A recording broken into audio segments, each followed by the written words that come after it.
네, 오늘 2부 많은 분이 또 기다리시는 DB금융투자 문홍철 팀장 오셨는데 지난번 오셨을 때도 팬분들이 정말 많으시더라고요. 맞아요. 네, 오늘 또 굉장히 기대가 됩니다. 이야기꾼이죠. 그러니까. 무서운 이야기 이분한테 한번 듣고 싶은 그런 네. 마음이 들 정도로 이야기를 맛깔나게 또 속삭이듯이 잘 해주시는 분인데 한번 모셔보죠. DB금융투자 문홍철 팀장님 모셨습니다. 어서 오세요. 예, 안녕하세요. 문홍철입니다. 안녕하세요, 팀장님. 예, 안녕하십니까. 잘 네. 들리실래나 모르겠네. 아주 잘 들리는 것 같습니다. 의자를 조금 낮추는 게 나을 것 같은데 어떻게 낮추는지 모르겠습니다. 네. 네, 지난번에도 재밌는 이야기 정말 네. 그 이야기 정말 잘 정리해서 들었는데 아, 그랬나요? 네, 오늘은 저희가 또 어떤 이야기를 나눠보면 좋을까요? 예, 요즘 주가가 안 좋죠. 안 좋습니다.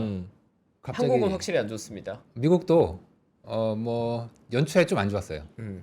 첫 5일, 5거래일이 굉장히 이제 안 좋았고 미국 같은 경우에는 역사적으로 첫 5거래일이 안 좋으면 1년 동안 거의 안 좋다고 보면 됩니다. 아, 나쁜 소식이네요, 이건.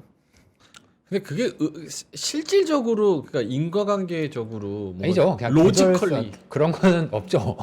그냥 역사적으로 그랬다는 거죠. 역사적으로. 패턴이 그러했다. 그러니까 이제 믿을 사람은 믿고, 아니 뭐 그런 거 있냐, 난 안 음. 믿겠다 하시면 이제 안 믿으셔도 됩니다. 네. 근데 저는 좀 패턴을 조금 더 중요시 여기는 어쨌든 조금 입장이어서 쎄하다. 좀 쎄한 게 있다. 그리고 저희도 주식에 대한 전망을 작년까지는 굉장히 강세로 이제 하우스 차원에서 생각을 했었는데 올해는 이제 특히 작년 말 연초부터는 좀 밸류에이션에 따라서 좀 조심하자. 올해는 적어도 상반기에는 조심해야 되고 뭐 굳이 노린다면 하반기를 노려보자. 채권은 굉장히 좋을 건데 그게 정말 모두에게 좋을 건지 아니면 정말 경제가 안 좋아서 채권이 좋은 게 결국은 주식엔 안 좋은 쪽으로 갈 건지에 대해서는 적어도 상반기 좀 지나보고 난 정말 못 참겠다 이러신 분들 이제 1월 말까지 보시고 또 계절성을 말씀드릴 텐데 1월 달 주식이 미국 기준이에요. 한국은 역사가 짧아서 데이터가 없고 네. 미국 기준으로 1월 달에 주가가 좋으면 1년 동안 좋아요. 근데 1월에 주식이 안 좋으면 거의 반반이에요. 그 뭐 채팅창에도 그랬는데 몇 달 전에 혹은 한두 달 전에 나오셔가지고 1월은 별로 기대할 게 없을 것이다 이렇게 말씀을 하셨었나요? 예. 네. 예, 저희가 이제 새해 전망을 할 때 제 전망이라기보다는 주식은 저희 주식 하시는 분이 따로 있어요. 이제 그 분이 작년에는 그렇게 불장을 외치시더니 갑자기 이제 연말에 뭐 12월 말쯤 해서 다른 사람들은 이제 산타랠리 없을 것 같지만 우리는 이제 있을 것 같다. 한 후에 갑자기 1월 달은 좀 안 좋을 것 같다고. 그래서 뭐 잘 보셨네요. 저도 이제 그런 면에서는 같이 얘기를 해야 되기 때문에 1월 달 안 좋을 것 같고 저는 채권이지 않습니까? 채권을 봐도 역시 안 좋은 시그널이 몇 개가 있었습니다. 하나만 제가 말씀을 드리려고. 네. 딴 거 오늘 얘기 안 하고 그냥 그거 하나만. 핵심으로 딱 가는 거죠. 좋아요, 하나만 좋아요. 말씀드리겠습니다. 그 혹시 12월에 파월 의장이 갑자기 뜬금없이 11월까지만 해도 안 그랬는데 네. 갑자기 뭐 금리 인하 얘기하고 자세를 바꿨어요. 바꿨죠. 네. 왜 바꿨죠? 왜 바꿨지? 혹시 그동안 뭐 이렇게 많이 왜냐면 제가 똑같은 얘기하면 안 되니까 이제 정신 차린 거 아니에요? 다른 분들이 정신 차렸다. 네. 갑자기 11월에서 12월 넘어가는 순간 새해 다짐 뭐 이런 거 새해 다시 하면서 그렇게 하고 정신 차렸다. 싶으면서, 아니 그럼 다행인데 우리가 정신을 차릴 때 뭔가 이렇게 뭐 맞든지 누구한테 뭐 싸대기를 맞든지 하면 냉수 마찰을 하든지 하면 정신이 그쵸. 들지 않습니까? 어떤 계기가 있지 않았어요? 무슨 계기예요? 대부분의 사람은 이거 바이든이 전화했다. 조인트. 실제로 바이든이 그 12월 9일, 그러니까 FOMC 바로 며칠 전 뉴스로 금리 얘기를 한 적이 있습니다. 근데 바이든이 금리 얘기한 적은 지금까지 처음이에요. 그때가 딱 처음이었어. 그래서 저도 이거는 의미가 있다라고 생각을 했어요. 생각했는데 그런 얘기 똑같이 할 거면 제가 여기 나올 리는 없지 않습니까? 그렇죠. 그때 11월에서 12월로 넘어가는 그 사이에 굉장히 큰 일이 하나가 있었습니다. 일반인들은 거의 몰라요. 큰 일이 이제 뭐였냐면 원래 월말에 달러 유동성이 좀 부족해요. 월말에. 그런데 그게 막 크게 티나진 않아요. 근데 11월 30날에서 12월 1일로 넘어가는 저희들 이제 오버나잇이라고 하는데 이 오버나잇 시장에서 1일물짜리 금리가 갑자기 급등하는 현상이 벌어졌습니다. 근데 사실은 10월 말에도 비슷한 현상이 있었는데 이거 뭐 설마 뭐 별일이 있겠어 했는데 11월 말에 그래. 이거 문제가 심각한 거예요. 이게 왜 심각하냐면 이 오버나잇 시장은 일반인들은 거의 안 보지만 이제 통화 정책을 하시는 분들은 굉장히 중요시 여겨서 보거든요. 네. 근데 이쪽 금리는 원래 아주 작은 레인지 안에 있어야 됩니다. 그런데 얘가 만약에 튀었다. 이거는 뭔가 돈이 부족하다는 얘기입니다. 부족하다는 얘기.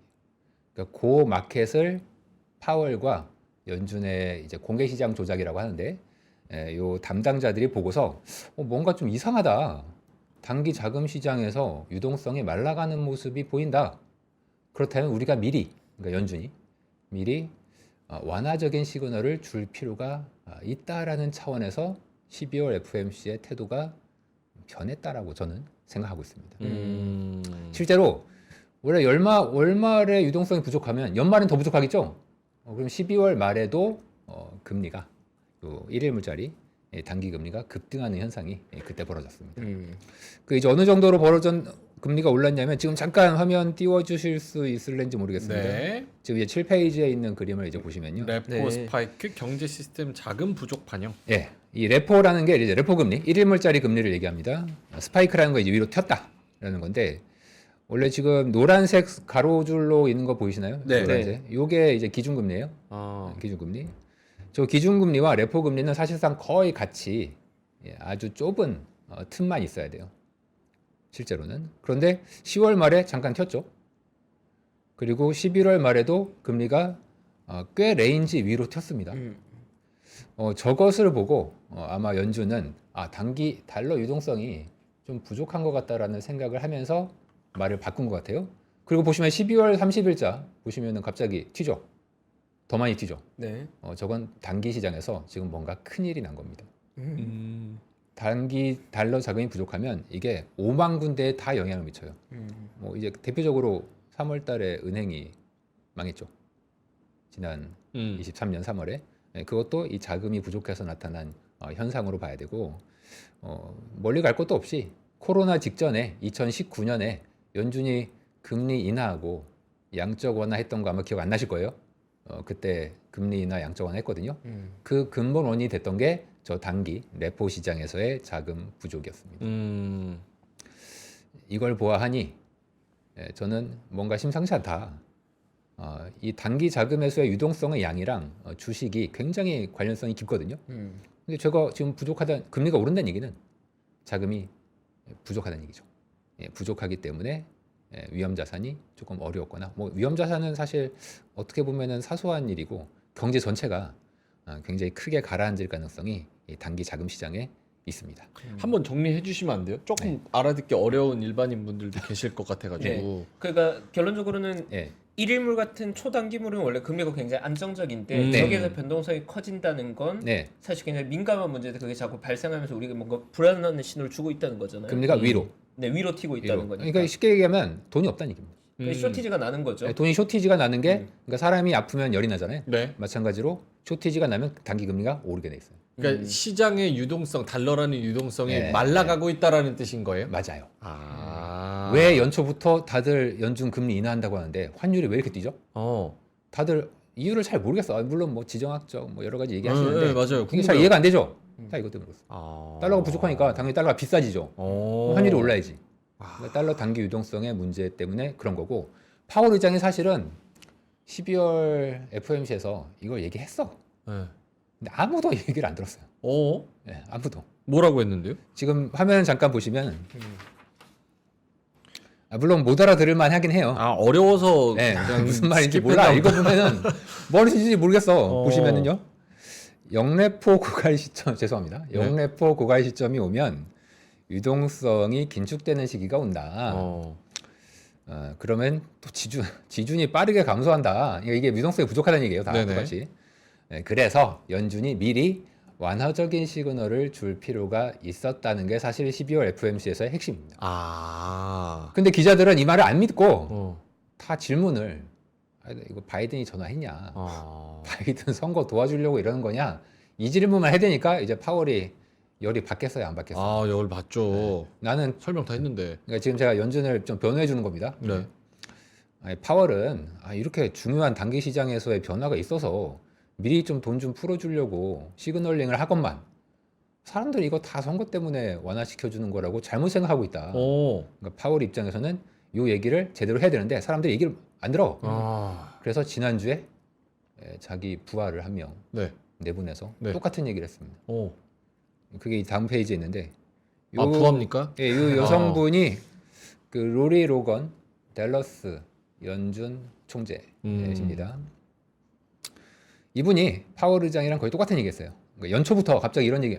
연초에 연준이 거의 처음으로 준 시그널이 이거라면 굉장히 중요한 얘기 아닙니까? 똑같은 얘기했어요. 영래포의 감소 속도가 빠르다.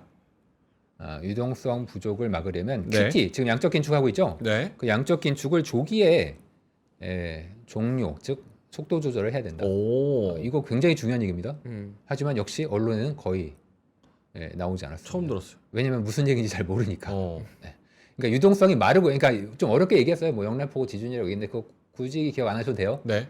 달러가 말라가고 있다. 부족하다. 이게 굉장히 심각한 문제. 좀 빨리 풀어야죠 이제. 풀려면 네. 양적 완화를 해야 돼요. 금리 인하. 금리 인하도 해야 돼. 근데 지금 당장 해야 돼. 그러니까 빨리 해야죠. 빨리 해야 되잖아요. 뭐 하고 있어요? 저는 그렇게 빨리 하라고 보고서를 썼어요. 네. 누구한테? 저희 우리나라 사람들한테. 우리나라 사람들이 무슨 연관성이? 죄송합니다, 여러분. 제가 네. 연준에 좀 끈이 있어서 끈이 있어서. 정책적으로 얘기를 해야 되는데, 네. 근데 이제 연준도 이 내용을 알고는 있어요. 음. 알고는 있는데, 이게 약간 그 공무원의 좀 특징인데 명분 없이 이게 할 수가 사실 없구나. 거시경제학에서 일반적으로 받아들여지는 내용은 아니거든요. 네. 사실 양적 완화를 한 지가 15년밖에 안 됐잖아요. 네. 15년이면 최신 이론이에요. 최신 이론. 아직도 경제학자들은 양적 완화의 영향을 잘 몰라요. 그런데 그러한 최근의 상황에 빗대어서 갑자기 야 이거 유동성을 빨리 줄여야 인플레이션 가라앉지라고 모든 경제학자가 얘기하고 있는데 네. 아직도 인플레이션이 3%대잖아요. 음. 근데 아직 2%가 타깃이라며. 음. 근데 여기다 대고서 양적 긴축을 조기에 종료하고 말씀하신 대로 양적 완화를 저 변방에 한국이란 나라에 있는 뭐 이름도 모르겠는 애널리스트가 얘기한 대로 지금 해야 되나? 당장 양적 완화를 시작해야 된다라고 얘기를 할 수가 저는 할 수 없죠. 있지. 저는 할 수 있는데 아. 그분들이 그렇게 정책을 하면 딴지가 엄청나게 들어. 저도 이렇게 얘기하잖아요. 그러면은 좀 경제 좀 아시는 분들은 쟤 도대체 뭔 소리 하는지 모르겠다. 뭔 헛소리를 하고 있냐. 경제라는 건 펀더멘털, 성장률, 고용, 이게 따른 실적, 네. 그에 따른 주가 이렇게 가는 거지. 뭐 유동성이 뭐고 뭐 이런 얘기하면 이제 이분들이 되게 싫어하세요. 아니 근데 궁금한 게 질문 하나 드려도 좋습니다. 자주 하십시오. 아니, 지금 미국은 경제 지표가 굉장히 좋잖아요. 고용 뭐가 좋죠? 사실상 고용도 거의 네? 완전 고용이 좋나요? 고용이 좋다고요? 고용 처음 듣는 좋지 얘기예요. 않아요? 조금씩 식어가고 있죠. 전 처음 조금씩 들어요. 씻는데 지금 말씀하신 것처럼 네. 급하게 금리 인하를 해야 될 정도로 무언가 완전히 빠개졌다. 진짜 대침체로 가고 있다. 뭐 이런 류의 시그널은 잘 없지 않아요? 고용을 제외한 모든 지표가 빠그러지고 있습니다. 느리게? 느리게가 아니라 아주 빠르게. 그래요? 그냥 수직 낙하하고 있습니다. 근데 고용하면 제가 보여드릴게요. 지금 화면 잠깐 보여주시면 네. 지금 고용에서 가장 큰 미스테리 중에 하나입니다. 저도 모르겠어요. 왜 그런지는. 보시면 두 개의 선이 있죠. 제 고용 총량이에요. 그러니까 네. 취업자 수, 일하는 사람. 두 개의 선은 조사만 다르지 똑같이 취업자 수예요. 녹색이 여러분들이 매월 초에 보는 비농업 고용. 비농업 고용. 이제 그거는 이제 증가분이고 이거는 이제 총량이에요. 총량. 네네. 총량. 그리고 회색 또 비농업 고용이에요. 근데 갭 차이가 좀 있네요. 조사가 달라요.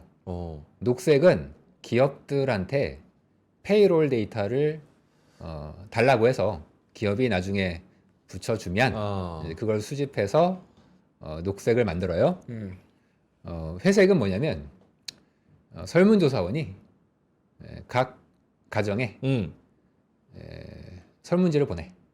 혹은 직접 방문해서 가요. 가서 당신네 가정에서 지금 몇 명이라고 했어요? 누구 쉬고 있어요? 뭐 이런 거 물어봐서 산출하는 취업자 수입니다. 네네. 근데 이유는 모르겠는데 둘은 반드시 같아야 되죠. 원래는. 그렇죠. 실제로 같아요. 과거에. 정확한 이유는 모르겠으나 22년 초부터 양자가 계속 벌어져서 지금 보시면 저 갭이 대략 400만 명 가까이 됩니다. 400만 명이면 어마어마한 거예요. 한 달에 취업자 수가 20만 명 늘어나면 지금 좋네 이러잖아요. 그런데 400만 건의 차이가 지금 생기고 있습니다. 왜 저렇게 차이가 나는지는 아직 잘 몰라요. 투잡 쓰리잡 하니까 기업들은 그것도 이제 한 가지 요소로 얘기를 하시는데 최근에 보시면 좀 특이한 게 있지 않습니까? 뭐냐면 고용 지표를 발표를 한 다음에 그 다음 달에 그 전달치를 수정하거든요. 그렇죠? 알죠. 아시죠? 네, 알죠. 근데 수정치가 지금까지 1년 내내 계속 떨어졌습니다. 어. 원래 그러지 않거든요. 원래 뭐 올라갈 때도 있고 뭐 떨어질 때도 네네. 있고 뭐 그래요. 원래 부정확한 거니까 속보치가. 그러면 원래는 평균으로 위아래가 비슷하게 나와야 되는데 지금까지 1년 동안 한 달을 빼고는 모든 고용치가 전부 하향 수정됐습니다. 그러다 보니까 이제 사람들이 첫날 고용지표가 발표가 되면 안 믿어. 왜냐면 1년 내내 그랬으니까. 거의 1년에 작년 23년도에 한 달 고용치가 거의 5만 건이 감소했습니다. 그러니까 발표치 대비해서 첫 발표치 대비해서 두 번째에 수정하는 게 5만 건이 까먹었어요. 한 달에. 항상 이렇게 하향 조정돼서 계속 수정이 되는군요. 1년 내내 계속 수정이 됐어요. 오케이. 다시 아까 질문으로 돌아가서 지금 고용 보면 너무 좋잖아요. 코로나 이전보다 아니죠. 좋잖아요. 그 회색 보세요. 회색. 저 회색도 이전 회색은 그저 정도면은 이거 회색은 굉장히 안 좋은 겁니다. 괜찮은데? 굉장히 안 좋은 괜찮아요? 겁니다. 굉장히 안 좋은 겁니다.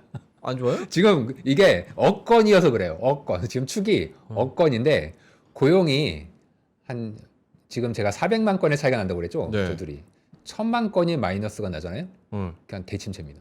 오. 대침체예요. 그래요. 네. 코로나 때가 뭐 보통 2, 3천만 건 정도가 까먹었습니다. 그리고 고용 지표를 보실 때 저 정도 차이는 큰 거고요. 제가 그리고 또 하나 역사적인 과거 패턴을 또 말씀드리면 고용 지표가 좋다. 그러니까 이제 아마 명 앵커님이 말씀하시는 거 이런 걸 거예요. 아니, 수준이 좋지 않냐? 실업률도 저점에서는 올라왔지만 3%대잖아. 그리고 고용도 이 정도면 괜찮지라고 이제 생각을 하시죠. 과거에 뭐 저도 그렇게 생각해요. 근데 과거에 지금까지 수많은 침체가 있었지 않습니까? 그 침체 직전에 이제 뉴스를 다 찾아봐요. 다 찾아보면 방금 명 앵커님과 똑같은 얘기가 계속 나옵니다. 나쁘지 않다. 침체는 무슨 침체? 아. 실업률이 이렇게 낮고, 물론 올라왔지. 저점 대비해서 올라왔지만 실업률의 레벨이 이렇게 낮고, 소비가 견조하고, 고용의 매월 증가분이 괜찮은데 침체라는 건 말이 안 된다. 이게 지난 100년, 사실 그 전도 똑같을 거예요. 지난 100년 동안 늘 똑같은 일이 벌어집니다. 좀 이상하지 않습니까? 아니, 분명히 소비와 고용이 견조한데 분명히 침체가 왔어요. 네. 우린 이미 답을 알고 있잖아요. 네. 과거에. 그런데 아니, 소비가 고용이 좋은데 왜 침체가 왔죠? 시스템 뭐 하나 터지나? 이상하죠. 네. 제가 이거를 좀 오랫동안 연구를 했습니다. 네. 왜 그런지. 왜냐면 우리가 맨날 뭐 이코노미스트나 뭐 저 같은 애널리스트 전망치 맨날 틀린다 이런 얘기 하잖아요. 그래서 부끄러워. 틀리니까. 그렇죠. 왜 틀릴까? 이거를 좀 고민을 많이 해봤어요. 오, 진정성. 네, 고민을 좀 해봤어. 근데 고민을 해보면 결론이 어떻게 나오는지 아세요? 어떻게요? 너무 논리적인 생각을 해서 틀려요. 와. 소름 돋았어요. 맞는 것 같아요. 논리적으로 생각해서 틀려요. 이게 되게 이상한 얘기 같지만 실제로 그래요. 너무 상식적이고 상식적이고 논리적으로 인과율적으로 생각하다 보니까 틀려. 근데 세상은 그렇게 흘러가지 않더라고요. 일단 이 기본적으로 세상은 복잡해요. 따라서 인과율적으로 움직이지 않습니다. 약간 오히려 그런 면에서는 패턴이 좀 더 맞아. 과거에 반복됐던 패턴이. 네. 그러니까 왜냐하면 인과율적으로 생각하면 과거에도 그렇지만 실업률이 낮고 고용이 좋으면 침체가 올 수 없다. 이런 결론밖에 안 나와. 근데 실제로 침체는 왔거든요. 그래서 과거에 보면 어떠냐면 제가 심지어 좀 이상한 얘기여도 그냥 듣기만 하세요. 개소리일 수 있어요. 네. 제가 과거에 심지어 이런 걸 보고서 무슨 생각이냐면 네. 경제 지표가 나빠져서 침체가 오는 게 아니라 반대예요. 침체가 오고 지표가 나빠져. 실제 데이터를 보면 그래요. 침체가 나오기 직전, 심지어 침체가 시작됐는데도 지표가 되게 괜찮아요. 그래서 우리는 이제 다 알잖아요. 우리 과거에 침체 언제인지. 근데 그때 가서 실제 매일매일의 월스트리트저널 뉴스를 한번 찾아봐요. 아카이브가 다 있어요. 수백 년 동안. 100년 정도 있어요. 찾아보면 침체가 이미 시작됐는데 얘네들은 맨날 싸워.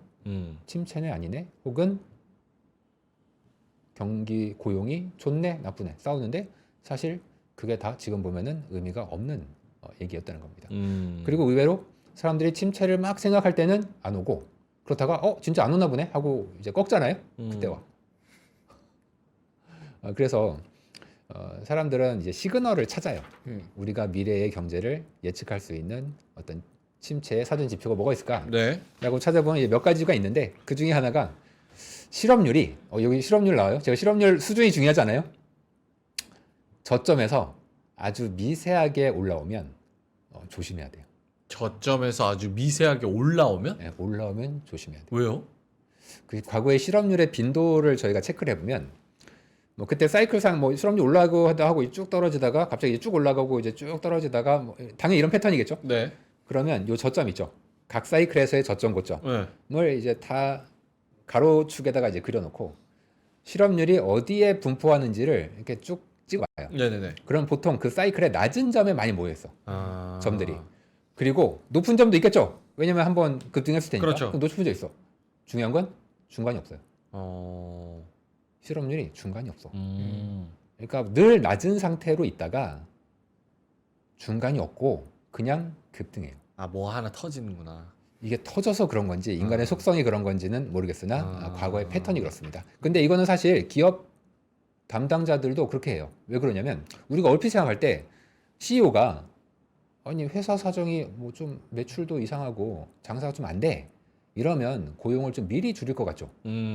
그렇게 행동하는 CEO가 잘 없습니다. 실제 이제 기업을 운영하시는 분들은 어떻게 운영을 하냐면 일단 코로나 때는 특히 심했는데 뭔가 좀 느낌이 안 좋다고 해서 사람을 미리 자르지를 못해요. 자르고 싶기도 하지만 못 잘라. 왜냐면 아니 회사가 아직도 이익도 나고 그렇죠. 괜찮은데 진짜 못 버틸 때 자르죠. 감히 날 잘라? 어. 소송하면 어떡할 거야? 그렇죠. 그리고 이제 CEO도 뭐 마음이 약해서 그럴 수도 있고. 인간적인. 인간적인. 네. 뭐 그거를 이제 부인하시는 분도 있겠지만. 네. 그러니까 쉽게 회사가 아주 힘들어지지 않으면 미리 안 잘라요. 어. 그러면 대신 하는 행동이 있습니다. 정규직을 줄여요. 아, 비정규직을 좀 늘리는구나. 임시직을 늘려요. 어. 실제 최근의 고용 데이터가 정확히 그렇게 움직이고 있습니다. 오. 고용 중에서 양태가 비정규직이 크게 늘어나고 있고 정규직이 빠르게 감소하고 있습니다. 그래서 고용 지표를 볼 때 헤드라인을 보시면 안 돼요. 그 안에 있는 내용을 세부적으로 봐야 돼요. 또 하나가 뭐냐면 노동 시간을 줄여요. 아, 일 덜 해. 돈 못 주니까. 줄여요. 아하. 실제 고용 데이터에서 노동 시간을 보시면 계속 감소하고 있습니다. 그래서 우리가 지금 고용 지표를 볼 때 고용 지표로 미래를 예측한다? 지금 어떻다는 얘기할 수 있습니다. 지금. 근데 미래가 어떻다는 고용 지표로 얘기할 수 없어요. 소비도 그래요. 우리가 소비 좋으니까 침체나 혹은 뭐 경기는 계속 좋을 거야. 꼭 그렇지 않습니다. 왜냐하면 제가 지금까지 늘 보면 예를 들어서 이렇게 주장하는 사람이 있어요. 지금 소비자 신용, 그러니까 카드 빚이 네. 미국이 엄청나게 늘고 있거든요. 네네. 연체율도. 네, 연체율도 늘고 있어요. 이거를 보고서 어떤 사람은 야 이거 감당할 수 있겠어? 금리가 20%가 넘어가는데 거의 30% 가까이까지 돼요. 지금 카드론의 금리가 이런 상황에서 이거 감당할 수 없겠어? 앞으로 망해! 라고 생각하는 사람들이 꽤 있어요. 네. 꽤 있어요. 근데 이게 틀린 말은 아닌데 틀려요. 왜 틀리냐면 네. 오히려 사람들이 나는 계속 소비를 하겠다는 건 이미 정해져 있고 아, 그럼 돈이 있어야 되잖아. 그렇죠. 그럼 일을 하든지 네. 카드 빚을 빌린단 말이에요. 이 과정에서 결국은 소비가 계속 이루어져요. 빚도 계속 늘어나고. 네. 이건 지속 가능하지 않다. 지속 가능하지 않죠, 당연히. 근데 언제 망할지 몰라요. 왜냐면 이 사람들이 계속 소비를 하는 한 경제가 계속 굴러가고 카드사도 이런 고금리 대출 상품을 안 팔진 않을 거잖아요. 우리 큰일 나, 위험할 것 같아. 대손 위험이 있어. 미리 줄이고 이런 회사 없습니다. 그러다가 고용도 괜찮잖아요. 그러면 얘네들 이래서 갔겠지. 다 이렇게 똑같이 인과율적으로 생각을 한단 말이죠. 그래서 결과적으로는 뭐 제가 침체가 온다 안 온다 뭐 이게 또 이제 잘못 뭐 오해하시는 분들은 침체를 내가 얘기했다. 저는 잘 몰라요. 닥터둠 같아요. 모르는데 침체 온다고 하시는 여러 가지 데이터는 좀 적어도 상반기에는 조금 조심하고 위험 전조 증상이 좀 캐치가 된다. 캐치가 돼서 특히 달러가 부족한 거. 오케이. 이게 좀 문제. 지금 저희가 한 7분밖에 안 남아가지고 예. 형님 네. 좀 날카로운 질문을 좀 해주시면 좋을 것 같아요. 그러면 정리하자면 지금 어쨌든 시장의 컨센은 올해는 침체가 아니라 그냥 완만한 그냥 연착륙, 소프트 랜딩에 대한 컨셉이 형성되어 있잖아요. 시장에 예, 많이 나잖아요, 그렇죠. 사실. 예, 맞습니다. 그 팀장님의 관점에 보기에는 좀 심상치 않은 신호들 때서 조금 조심하는 게 조심하자. 어떨까라는 제안을 하는 거죠. 예, 조심해야 되고요. 네. 그럼 뭐 봐야 되냐? 미국 정부가 발행하는 단기채의 단기채. 물량이 네. 계속 늘어야 돼요. 아. 계속 늘면 괜찮아요. 어. 달러 유동성이 계속 풀려요. 근데 그러기 쉽지 않잖아요, 지금? 그게 문제입니다. 어. 아까 제가 달러 유동성이 말랐다. 이유는 얘기 안 드렸죠? 왜 그런지. 네. 그게 바로 지금 미국 정부가 단기 국채의 발행량을 줄이기 때문입니다. 충분히 안 해서. 네, 충분히 안 해서라기보다는 너무 많이 했다가 아. 그동안 코로나 때라고는 지난 해가 특히 그래요. 대략 그게 제가 약간 조금 다른 얘기인데 돈이라는 게 어디서 생기냐? 정부의 빚으로 돈이 생기는 겁니다. 이건 좀 이제 상식 차원에서 그렇게 그냥 외워두세요. 네. 정부의 빚, 특히 단기 부채가 통화량이 되는 건데 그 통화량이 올해 빠른 속도로 이미 12월부터 줄어들기 시작했고 이게 달러 유동성을 굉장히 마르게 할 수 있기 때문에 뭐 결국은 풀릴 거예요. 아까 네, 말씀하신 네. 것처럼 연준이 금리 인하 양적 완화 할 거예요. 근데 그 전까지. 그래서 제가 아까 상반기는 좀 일단 조심하자. 저희가 올해 주식 뭐 나쁘지 않게 보는데 일단 상반기나 특히 1분기에는 좀 조심을 하고서 대응을 하고 그때 이후에 방향성 탔다.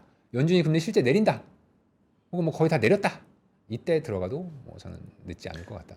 그러면 지금 시장에 있는 3월달 금리 인하 불가 여기 플러스 네. 이전에 반영했던 6회 금리 인하 올해 예. 뭐 이런 관점에 대해서는 네. 지금 현재는 뷰가 어떠세요? 뭐 저희가 이렇게 물어보시면 그냥 시장에서 그렇게 본다. 우리도 똑같이 봅니다.라고 네. 얘기합니다. 어? 저희 전망이 그냥 공식 전망 그렇게 나가요. 어, 근데 과거 패턴은 그렇게 안 갑니다. 그러면요? 과거 패턴은 잠깐 그림을 9페이지 잠깐 그림 보시면 네. 이 그림 왼쪽에 있는 뭐 지렁이 그림이 좀 있는데요. 이게 진한색 선은 과거의 실제 연준 기준금리 그리고 점선들은 점선들 해당 시점에서 저 같은 애널리스트들이 예측한 거. 예. 어떻죠? 패턴이 있죠. 패턴 무슨 패턴? 패턴이 어때요? 금리 인상할 때는 실제는 더 빨리 인상하죠. 인하할 때는 때는 훨씬 빨리 인하죠. 네. 이번에 인하 사이클이죠. 답 나왔죠? 생각보다 빠르게 내려갈 거다. 일 가능성이 있다. 저희 공식 전망 아니에요. 이거 네, 오해하지 마세요. 개인적인 뇌피셜 의견. 뇌피셜. 예, 그렇지만 이런 패턴 가능성이 있다는 걸 좀 염두에 두실 필요가 있습니다. 그럼 3월에 금리 인하 하겠네. 제가 근데 여기서 이제 중요한 질문이 중요한 질문. 그럼 과거의 패턴상으로 보면 네. 사실은 오히려 금리가 인상되는 구간에서 완만하게 금리가 인상되면서 시장이 같이 올라가다가 금리 인상이 완성되고 금리 인하하면서 시장이 불어졌잖아요. 과거의 패턴은. 네, 그러니까 금리 인하라는 것 자체가 침체를 확인하면서 금리 인하가 나오고 시장은 박살났잖아요. 사실 맞아요. 과거는. 네. 이번 패턴 어떻게 왜 보십니까? 이렇게 무서운 얘기를 하시고? 네. 만약에 이거 그러면 저 말 조심해야 될 것 같은데? 네. 생각보다 빠르게 금리가 인하된다면 지금 말씀하신 패턴은 네. 1980년 이후의 패턴입니다. 그렇죠. 70년대의 패턴은 조금 달라요. 70년대의 패턴은 금리와 달리 인플레이션의 반대로 움직였습니다. 주가가. 인플레이션 떨어지면 주가가 오르고 인플레이션 오르면 주가가 떨어졌어요. 70년대는. 네. 지금이 70년대냐 하면은 지금 물가 떨어지고 있으니까 좋겠죠. 주가에. 그렇죠. 지금이 만약에 80년 이후의 패턴의 반복이냐 하면은 지금 말씀하신 패턴대로 갑니다. 그거는 아직 모르는 미지의 영역. 저는 말 안 했습니다. 알아서 판단하세요. 네. 저는 물론 시장을 그렇게 무서워하고 있지는 않아요. 저 같은 무지랭이는 못 알아들어요. 두 분만 얘기하지 마시고. 지금이 그래서. 70년대처럼 고인플레 시기였었기 때문에 네. 70년대와 같이 물가 안정에 따라서 주가가 오르는 패턴으로 된다라고 생각하는 생각이 하나 있고요. 네. 80년 이후의 패턴처럼 안 좋은 패턴으로 갈 수 있다. 근데 저희는 여러분들의 마음을 위해서 네. 70년대처럼 인플레가 높았잖아. 그러니까 가라앉으니까. 볼커 시대 말하는 거죠? 그렇죠. 볼커는 정확하게 얘기하면 70년대 말이었고 이제 70년대 전반적으로는 이제 아서번스 연준 의장의 시대였습니다. 네. 뭐 그래서 긴장을 해야 되는 겁니까? 저희는 긴장을 별로 안 하고 긴장하자. 있거든요. 저희 공식 전망은 상반기에 특히 긴장하자. 아, 긴장을 좀 하자. 긴장하자. 하지만 그게 기회가 될 것이다. 확인하고 들어가도 늦지 않는다. 네. 아. 이게 중요해요. 조정이 온다. 그래서 조정하면 그게 기회가 될 것이다. 아니면 그때 더 조심하자. 기회답니다. 기회다. 네. 아, 그럼 뭐 됐어요. 하지만 조정이 왔을 때 또 한번 저희가 말씀을 드려야 될 거니까 네. 그또 한번 그때 찾아오겠습니다. 알겠습니다. 말씀하시는 조정의 폭 이런 거는 어느 정도로 생각을 해야 되는 거예요? 포기요? 예, 예. 저희 주식 그런- 하시는 분한테 한번 물어보고 와야 될 것 같습니다. 아. 주식 전망치. 그러니까 조심하자, 긴장하자라는 게 네. 어느 정도 수준인지 모르니까. 근데 이제 폭은- 같은 시장을 바라봐도 주식 시장을 보는 분들과 채권 시장을 보는 분들이 다르거든요. 네. 주식 시장에도 조정 노리고 있고 저 역시도 많은 방송에 11부터 좀 주식 줄이자 얘기했는데 그건 가격 과열에 대한 얘기예요. 매크로적으로 뭔가 악재가 나온다기보다는 네. 가격 과열에 대한 부담은 사실 주식쟁이들은 다 느끼고 있는 거고 음. 한 10% 얘기한 거죠. 지수 기준으로. 음. S&P 500 기준 10%, 나스닥 15%면 조정 뭐 충분하다라고 인지하는 거죠. 저희도 그렇게 묻어가겠습니다. 아, 네. 그렇게. 근데 뭐 만약에 이제 이코노미컬 뭔가 트리거가 발생하면 그 정도가 더 에이. 깊겠죠. 에이 설마. 네, 다음에 그때가 되면 다시 깊은 얘기를 또 들어보겠습니다. 알겠습니다. 조심하자. 지금 문옥천 팀장님이 말씀하시는 이거 몇 달 전에도 계속 뭐 나와 주셔서 네, 말씀을 해주셨으니까 네. 본인이 주장하셨던 혹은 생각하셨던 시나리오대로 네. 지금 모든 환경이 좀 조성이 되고 그게 더 확신이 들고 있는 상황입니까? 네, 저희의 전망은 거의 비슷하게 특히 달러 이동성의 부족은 확실히 나타나고 있는 것 같습니다. 저 마지막으로 광고 하나만 해도 됩니까? 네. 저희 회사에 광고비가 없어서 아, 좋아요, 좋아요. 혹시 더 깊은 얘기를 듣고 싶으신 네. 시청자분께서는 내일 4시에 내일 4시. 저희 DB금융투자 유튜브 아, DB금융투자 더블이라고 치셔야 이게 나오더라고요. 잠깐만요. DB금융투자 더블. 더블. 더블. 네, 더블. 여기에 들어오시면 저희가 조금 더 자세히 설명을 드릴 수 있을 것 같습니다. 중요한 세미나가 있군요. 네. 저희가 유튜브를 지금 활성화시켜야 돼가지고 여기 사명이- 거의 BTS시네요. 14만회 나오고. 와. 야, 4일 전에 14만 회. 아 그래요? 네. 와. 저 못 봤는데 우와. 놀랐습니다. 더블업 웹 세미나. 네, 그거 맞습니다. 아. 네, 내일 4시니까요. 혹시 관심 있으신 분들은 들어가서 들으셔도 라이브입니까? 라이브입니다. 내일 4시 라이브 질문도 네, 올려주시면은 그럼요. 이제 네. 답변도 해주시고 그렇습니다. 엊그저께 4일 전에 올린 게 월간 더블업 이거 14만에 와, 나왔습니다. 14만. 인기가 꽤 좋은 컨텐츠인 것 같으니까 놀랐습니다. 네, DB금융투자 더블 해가지고 채널 들어가셔서 내일 오후 4시 네. 오후 감사합니다. 4시면 우리 클로징벨이랑 경쟁 라이벌인데 구독자 1000명이 14만 엄청 많아요. 구독자가 1200명인데 네. 조회수가 와, 문홍철 팀장님의 그 파워가 보여주네. 아 놀랐습니다. 네. 다른 건 안 나오네요. 다른 건 300회, 다른 거는 600회, 92회. 제가 그걸 70회. 살려야 됩니다. 하나만 지금 4일 전에 올린 거 문홍철 팀장님 아 나온 부끄럽게 거만 거기까지 얘기하세요. 대단하십니다. 너무 BTS입니다. 부끄럽습니다. 네, 저희 많이 띄워서 그랬습니다. 감사합니다. 너무 고맙네요. 오케이. 클로징벨이랑 경쟁해야 되는데 저희 3시 반부터 4시 반인데. 아 그래요? 죄송합니다. 알겠습니다. 아니 선택적으로 뭐 선택적으로? 네, 선택적으로 뭐 예. 보시면 될 것 같고 저희 거는 뭐 다시 보기 하셔도 되니까. 알겠습니다. 문홍철 팀장님 우리 한 달에 한 번은 꼭 나오셨으면 좋겠어요. 아, 알겠습니다. 네, 네. 알겠습니다. 오늘 좀 조심하자, 긴장을 하자. 네. 달러가 말라가고 있다라는 부분에서 많은 설명을 해주신 우리 팀장님은 여기서 인사드리도록 하겠습니다. DB금융투자 문홍철 팀장님이었습니다. 고맙습니다. 감사합니다. 감사합니다.